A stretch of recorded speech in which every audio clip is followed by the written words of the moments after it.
This is C. White from Global Warning. Warning you was hot on the streets to the corporate suite. I'm here with a living legend. You know, it's always a warning before the storm. Joe, how you doing, my brother?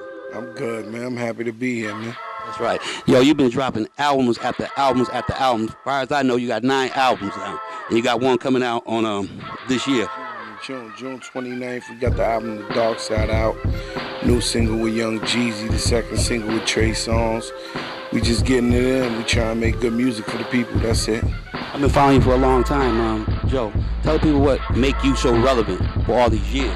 I don't know. I just love making music. You gotta love what you do. At the end of the day, I love making music. I love making hit music, being hot. That's what it's all about for me. So I don't really get high smoking nothing like that. I get high off of making music. That's my vice right there. Yeah, you've been setting trends for a lot of years, Joe. And right now, what do you think is your opinion on the state of rap right now?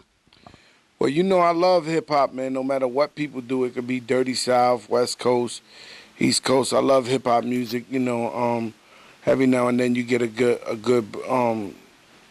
gem, a jewel in the now, like a Drake or something that's new, fresh breed, blood out there, killing them right there. So, you know, hip-hop is always going to get bigger and bigger and always get better because, you know, there's always going to be new talent, new people to come out to really take the game to another level. World, and you represent the hood, two hands in the sky. I'm so cool. Say what? Say what? Say what?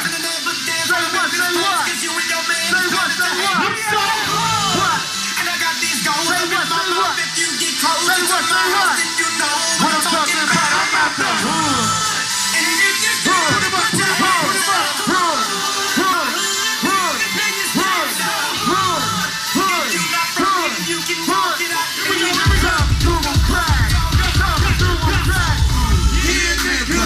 Welcome to the crack house. I sit on the McDonald's the way I bring a ride. From the hood with every nigga lies. Put up a couple grams and tangle they bacon pot shit. Still got my name carved in that central book.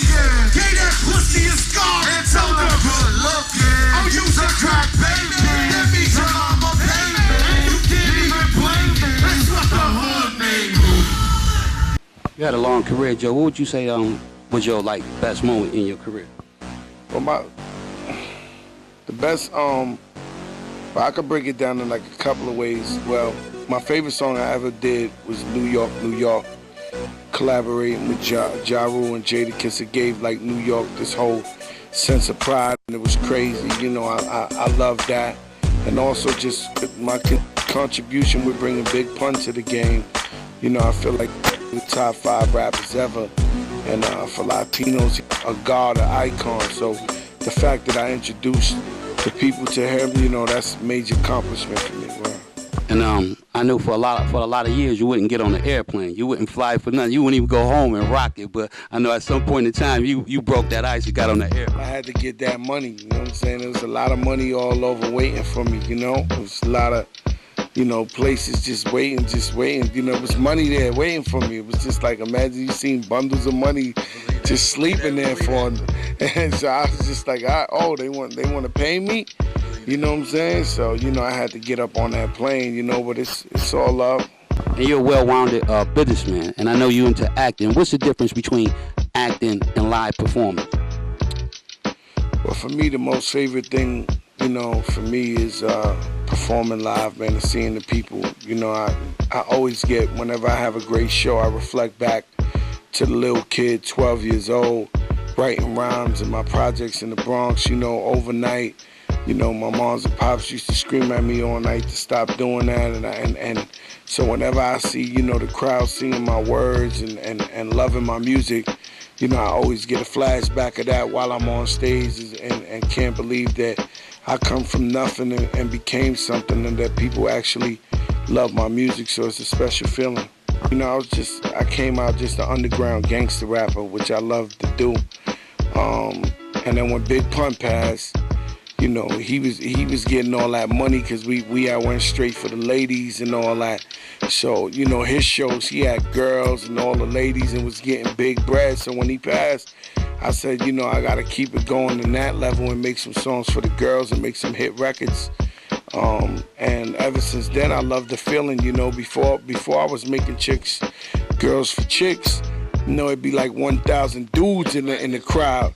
Not even one girl. The girl would be a girl with a bullet scar. So as I started making them big songs and all that, seeing pretty women in the crowd, I started loving it.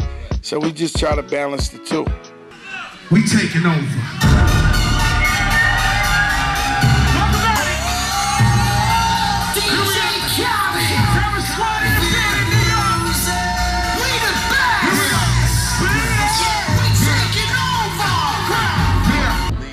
Who inspired me was KRS-One and LL Cool J. Those are the guys I looked up to. Rest in peace, Scott.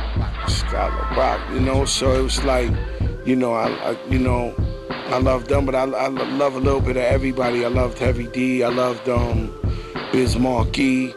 You know what I'm saying? Big Daddy Kane, Rakim.